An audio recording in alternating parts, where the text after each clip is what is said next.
网络即嘛是愈来愈发达，有真侪细厝的人嘛用这平台来找厝，也毋过，大家注意，这当中是有真侪诈骗的资讯。崔妈妈基金会最近就来整理一寡细厝的诈骗手路，包括用一寡假的相片，也是讲开一寡真好康的条件，甚至佮甲你变讲真侪人咧抢哦，要看厝就爱先付定金等等。所以提醒大家，伫咧要别签约进前，唔通甲钱摕出来，嘛唔通留下个资。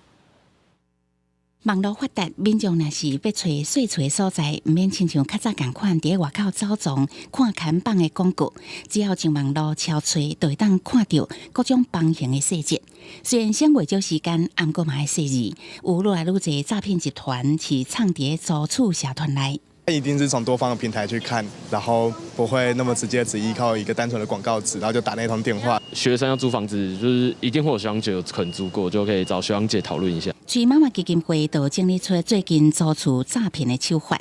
包括网络偷图、做假身份、假厝主，用正水的样品厝图片，佮加合理，甚至比市场条件佮较好，刊登伫咧租厝网，也是讲真抢市看厝前都爱要求提供身份资料，或者是爱先付钱，佮搭配会当直接转押金，也是以后会专业退费这种话术，来互被害人相信。抛一些个资，就说你看我是房东啊，我的身份证先博取房客的相信，相信之后接下来部分可能就开始跟你聊天，感觉起来好像是房东在跟房客之间的一些相互的对话。崔妈妈基金会表示，无论是民法还是租赁条例，拢无任何一条规范有要求厝卡必须爱先缴纳费用才会使看厝，也无任何一个名词叫做看厝预约金。若是拄到互人要求爱先交钱才提供看厝，请勇敢拒绝，并放弃这个物件。另外嘛，爱好好利用用图超图的功能，确认这个物件是毋是互人偷图使用。